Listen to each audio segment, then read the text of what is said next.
બેરોજગારીના કારણે યુવા વર્ગ બેકાર બન્યો છે। તેની પાસે આવકના સ્ત્રોત ન હોવાને કારણે આજની પેઢીનો યુવાન નશીલા પદાર્થના વ્યવસાય સાથે સંકળાઈ રહ્યો છે અને નશીલા પદાર્થની લે વેચની સાથે સાથે નશીલા પદાર્થોનું સેવન કરવા લાગ્યા છે। તે માટે નશા મુક્તિ અભિયાન અંતર્ગત રેલીનું આયોજન કરવામાં આવ્યું હતું। બેરોજગારીના કારણે યુવા વર્ગ બેકાર બન્યો છે। તેની પાસે આવકના સ્ત્રોત ન હોવાને કારણે આજની પેઢીનો યુવાન નશીલા પદાર્થના વ્યવસાય સાથે સંકળાઈ રહ્યો છે।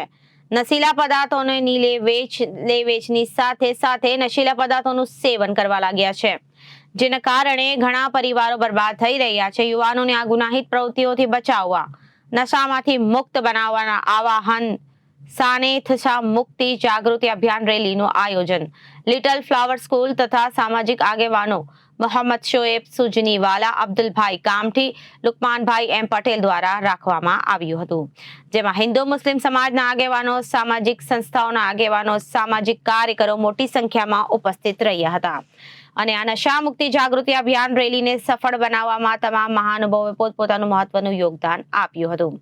આ રેલીમાં સૈયદ જૈનુદ્દીનભાઈ કોન્ટ્રાક્ટર, અરવિંદસિંહ રાણા સાહેબ, હેમંતભાઈ ગોહિલ, વિરેન્દ્રભાઈ ગઢવી સાહેબ, કોર્પોરેટર હેમેન્દ્રભાઈ કોઠીવાલા, ઇબ્રાહીમભાઈ કલકલ, તહેઝીબ રિયાઝ મુલ્લા તથા સામાજિક આગેવાનો ઉપસ્થિત રહ્યા હતા। ખૂબ આકર્ષિત અને નવયુવાન નવો અભિગમ એવા સાર્થકતા સાથે સરકારશ્રીનું એક સ્લોગન હતું અગાઉ કે ભણેલી દીકરી પેઢી તારે। અગર જો વ્યસનધારી માણસ વ્યસન કરે તો આખી પેઢીઓ ખલાસ કરી નાખે।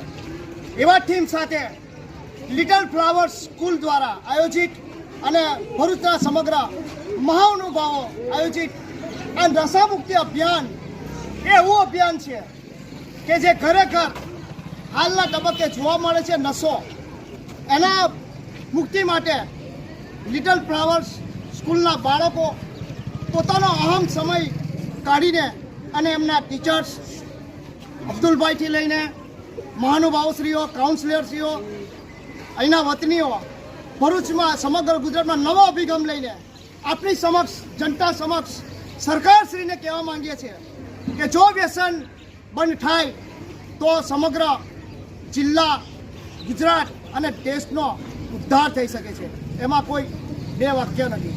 પણ સાથે સાથે સરકારશ્રીને એવું પણ કહેવા માગું છું કે જ્યાં જ્યાં વ્યસનોનો વેપલો વધેલો છે ત્યાં તમારી નજર કેમ નથી પડતી? જો તમારી નજર પડે તો અમારા આ અભિયાન કાઢવાની જરૂર પડે નહીં। પણ આ સાથે આ સ્કૂલના ટીચર્સગણ, મહાનુભાવશ્રી અને બાળકોને ભૂલકાઓને અભિનંદન પાઠવું છું કે આ જે થીમ લઈને અમે નીકળ્યા છે એ સમગ્ર જનતા અને ભારત દેશ અને ગુજરાતની જનતા તમારે ઋણી રહેશે આ તબક્કે। એ પ્રમાણે આજે આ નશા મુક્તિ અભિયાનમાં પ્રશાસન, પોલીસ પરિવાર અમારી જોડે જે પ્રમાણે સંયમ રાખી અમને જે સાથ સહકાર આપ્યો, અમારે પ્રોટેક્ટ કર્યું અને સમગ્ર ટીમના જે મેન છે શોએબભાઈ સુજનીવાલાને ખૂબ ખૂબ આ તબક્કે અભિનંદન પાઠવું છું। ભરૂચના તમામ લોકોને આપણા માધ્યમથી કહેવા માગું છું કે નશા મુક્તિ બનો અને દેશને આગળ વધાવો, પરિવારને આગળ વધાવો। જય હિન્દ, જય Bharat. Reporter Saif Ali Bhatti, ABC news Bharuch.